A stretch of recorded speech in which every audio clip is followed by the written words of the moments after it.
Nardos kai astepilas kai purgon hikanen. Amparamin pruonna lokhoit jonedet hygatres. Iromenai painaste kasignet puste taste. Kai posias odepita vioiseu. Bonjour et bienvenue dans l'Histoire résumée. Comme vous avez pu le voir dans l'introduction, nous allons aujourd'hui nous pencher sur le combat dans l'Antiquité grecque. L'hoplite, guerrier de légende, est le symbole même de cette antiquité et est indissociable de la phalange, formation militaire supposément décrite par Homère dans le vers précédent. Si celle-ci est connue, c'est qu'elle perdura pendant près de 5 siècles avant de disparaître lors de l'occupation de la Grèce par les Romains. Nous nous interrogerons donc sur la façon dont les Grecs combattaient durant la période archaïque, c'est-à-dire du 8e siècle au début du 5e siècle, afin de comprendre qu'est-ce que la phalange et pourquoi est-elle entrée dans l'histoire. Si la vidéo vous plaît, je vous invite à vous abonner et à mettre un pouce bleu.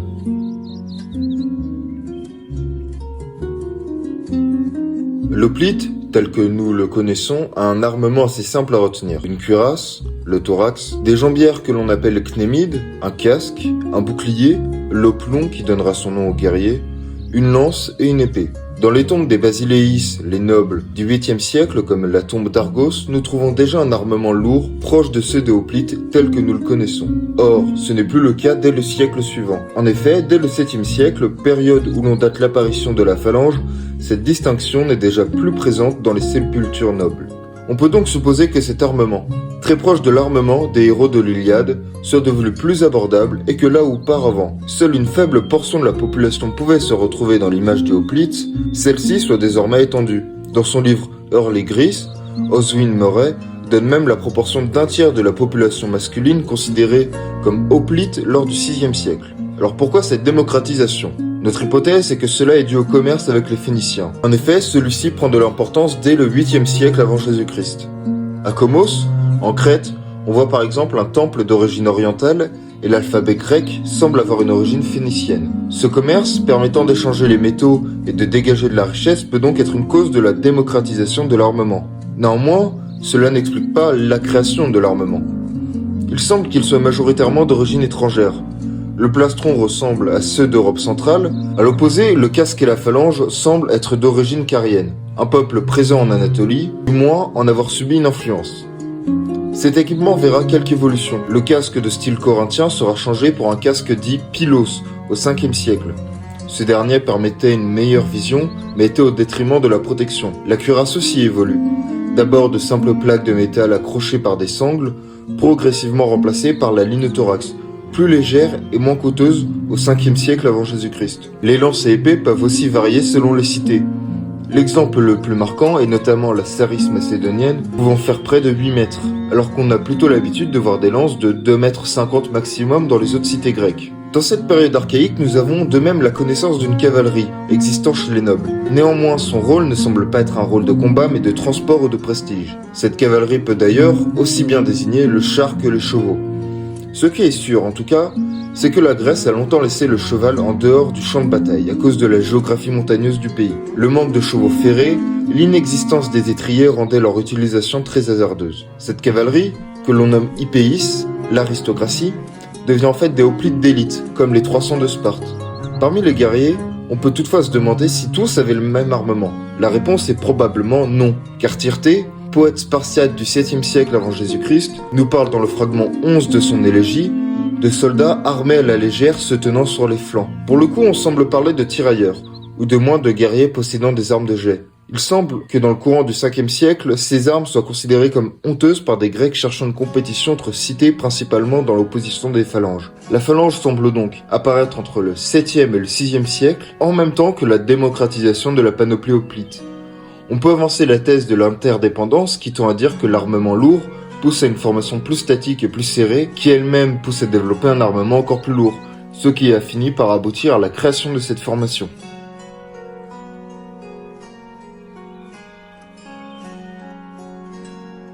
Chez les Grecs, les combats ont un cadre fixe. On ne se bat qu'à la belle saison et en dehors des jeux panhelléniques qui imposent une trêve. Mais la bataille en elle-même a ses propres règles. Hérodote nous apprend au 5e siècle que les Grecs, lorsqu'ils se déclarent la guerre, ils recherchent le terrain le plus beau et le plus plat. Et c'est là qu'ils se battent. De ce fait, Les vainqueurs prennent beaucoup de coups. Quant aux perdants, il n'y a rien à en dire car ils sont totalement anéantis. On a donc le témoignage d'un conflit cadré sur un terrain prédéfini. Le choix d'un terrain plat de refuser la hauteur démontre un esprit de compétition qui pourrait presque donner à la guerre le même niveau que les jeux panhelléniques. Hérodote nous permet aussi de déduire que la bataille est peu dangereuse en elle-même. Il semblerait donc que ce soit la défaite, la fuite, qui provoque la majorité des morts. Tyrtée, dans le fragment 11, nous dit quelque chose d'assez similaire. Ceux qui osent se serrant les uns contre les autres, courir contre leur adversaire, meurent rarement, et sauvent tous ceux qui marchent après eux. Eurépide, dramaturge du 5e siècle avant Jésus-Christ, fait d'ailleurs dire à Médée dans une de ses pièces « Être en ligne 3 fois, le bouclier au flanc, je le préférerais à enfanter seul. » La bataille se divise en 2 phases distinctes. L'autismos, la charge, et la tropée, la fuite. Néanmoins, ce terme est polysémique, et nous verrons son autre sens un peu plus tard. Pour favoriser la compréhension, nous allons inventer un cas de bataille parfaite, en opposant 400 hommes que nous allons dire de Sparte à 400 Athéniens. Une phalange s'étend en général sur 8 rangs, chaque rang serré est protégé par le bouclier de son voisin de droite. Nous imaginons alors que ces 2 phalanges lancent l'une vers l'autre jusqu'à l'autismos. À ce moment, les 2 formations chargent et tentent de faire exploser l'autre formation. On entend parfois la comparaison avec la mêlée de rugby. Alors la première chose dans cette charge, c'est qu'il ne faut pas imaginer que tout le monde court dans tous les sens. Au contraire, le rythme doit être assez lent si l'on veut pouvoir conserver la formation serrée. Lorsque les 2 formations se percutent, soit une des phalanges éclate et les hoplites s'enfuient, soit le combat continue. Dans notre scénario, nous allons partir du principe que ce combat continue. Tyrtée, d'ailleurs, donne dans cette possibilité des instructions aux jeunes Spartiates. Qu'ils s'approchent de l'ennemi, le frappe de sa longue lance, le blesse de son épée et le fasse prisonnier. Pied contre pied, bouclier contre bouclier, aigrette contre aigrette, casque contre casque, poitrine contre poitrine. Qu'il s'appuie sur son adversaire en le frappant et lui arrache son épée ou sa longue lance.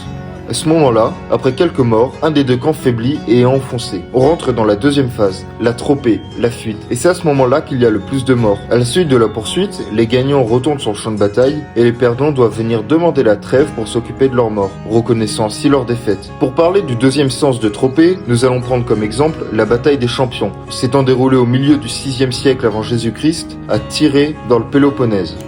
Lors d'un conflit entre les cités de Sparte et d'Argos, les 2 camps, au lieu de confronter leurs armées, décident de prendre chacun 300 hommes et de les faire s'affronter jusqu'à la mort. La définition de tropée donnée précédemment ne s'applique donc pas exceptionnellement. Après un dur combat, il ne reste que 2 Argiens et un Spartiate agonisant. Ayant triomphé, les 2 Argiens retournent chez eux, annoncer leur victoire et abandonnant le combat. Le Spartiate, Orthriades, passa alors la nuit à ramasser les armures ennemies et à les empiler en monuments. C'est ce qu'on appelle le tropée. En effet, pour qu'une victoire soit valide, il fallait démontrer que l'on avait le contrôle du champ de bataille, et cela en érigeant un monument à partir des armes des vaincus. Tropée désigne donc autant la fuite et la poursuite de l'ennemi que le contrôle du terrain prouvé par le monument. Ce symbole de victoire finira d'ailleurs par donner le mot trophée en français. Éloignons-nous brièvement du cadre théorique pour regarder le champ de bataille. Thucydide, contemporain de la guerre du Péloponnèse, émet une brève critique de la phalange lorsqu'il traite de la bataille de Mantinée, opposant Sparte et Athènes ainsi que leurs alliés. Les armées, quelles qu'elles soient, font ceci. Elles tendent à dévier au cours de leur marche, vers leur propre aile droite, si bien que chaque adversaire déborde avec sa droite la gauche de l'ennemi. En effet, la crainte aidant, chacun serre le plus possible son côté non protégé contre le bouclier de son voisin de droite, et pense que plus on est joint de façon étroite, plus on est à couvert. Et la responsabilité initiale revient au premier homme de l'aile droite, qui souhaite dérober toujours à l'adversaire son défaut de protection. Les autres le suivent en vertu de la même crainte. L'aile droite est donc plus fragile en cas de débordement. Ainsi, cette place d'honneur, car plus dangereuse, était généralement attribuée aux Hipéis. Ce défaut, néanmoins affectant tous les Grecs, a un impact très limité, car partagé. Au final, tous sont débordés sur leur aile gauche, qui est la mieux protégée. Ce n'est pas le seul problème du hoplite. Il ne peut pas non plus poursuivre son adversaire trop longtemps lors de la tropée, de par la lourdeur de son équipement. Un homme qui fuit abandonnera d'ailleurs souvent son bouclier pour être plus léger. C'est ce pourquoi les femmes spartiates disaient « Reviens avec ou sur ton bouclier ».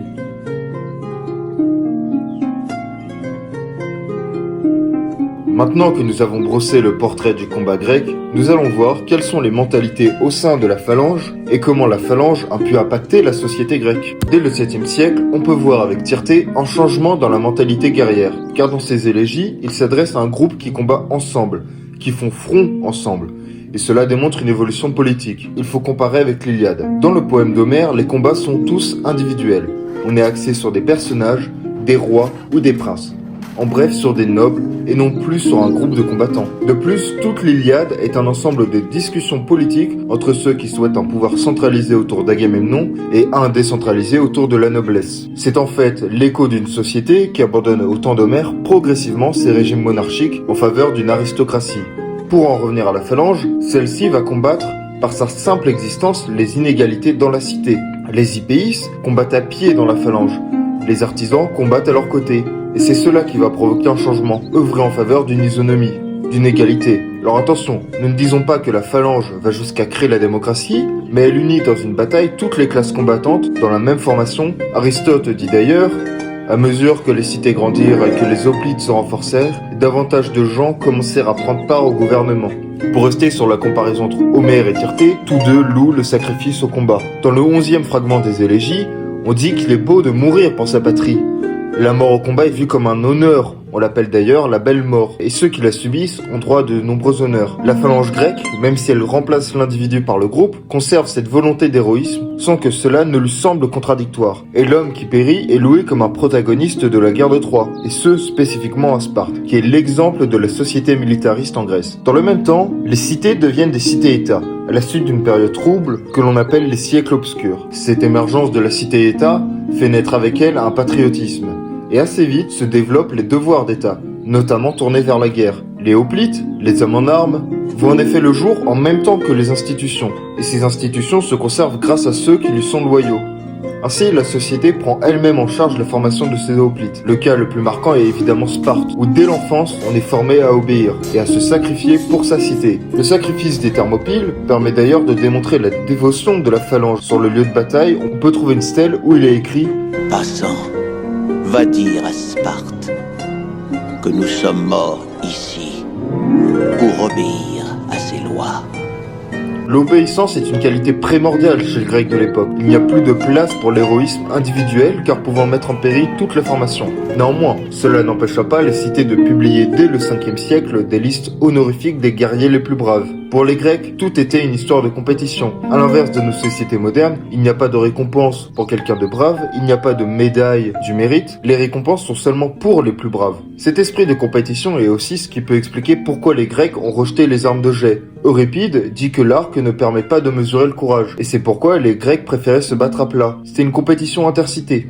Le courage d'ailleurs, tel que défini par Euripide et Platon, est le fait de tenir son poste dans la phalange, de ne pas fuir, d'être dévoué jusqu'à la mort. Ainsi, dans une bataille, il n'est pas rare de considérer qu'un homme mort dans la phalange est victorieux, peu importe son camp. Nous avions parlé notamment de la phrase « reviens sur ce bouclier ou avec le bouclier » en joignant à vaincre ou mourir. Mais ce ne sont pas les seuls exemples de la vertu suprême qu'était le courage pour les Grecs. Pendant les guerres médiques, lors de la bataille de Platée en 479 avant Jésus-Christ, Aristodème, un Spartiate, se sacrifia héroïquement. Et pourtant on lui refusa les honneurs, car un an auparavant, il avait fui aux Thermopyles. Son suicide ne fut vu que comme une façon d'échapper à la honte et non comme un acte de courage. À Platée, il faut aussi mentionner l'Athénien, Sophanès, qui attacha une ancre à son thorax afin qu'il ne puisse pas fuir. Dernière petite aparté sur le courage dans la phalange, au début les soldats utilisaient des casques dits corinthiens, qui protégeaient une grande partie du visage. Mais au 5e siècle, on adopte le casque dit pylos, d'abord à Sparte, puis dans toute la Grèce. Pourquoi donc changer pour un casque qui protège moins? Eh bien il semblerait que ce soit une preuve de courage. En effet, le casque pouvait autrefois cacher la peur sur le visage, mais plus maintenant. Ainsi, cela permet aux braves de montrer qu'ils ne craignent pas cet affrontement.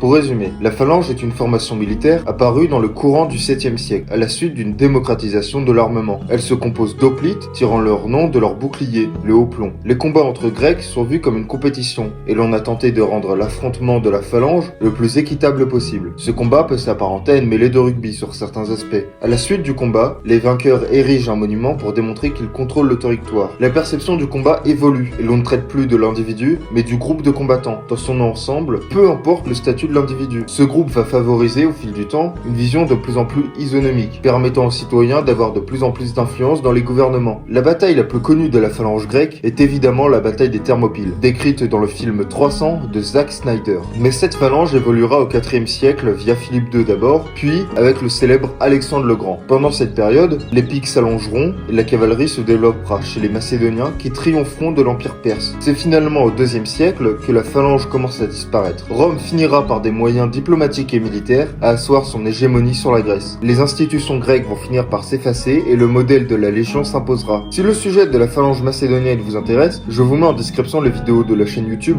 Sur le champ. Si cette vidéo vous a plu, je vous invite à vous abonner, à mettre un pouce bleu et je vous dis à bientôt.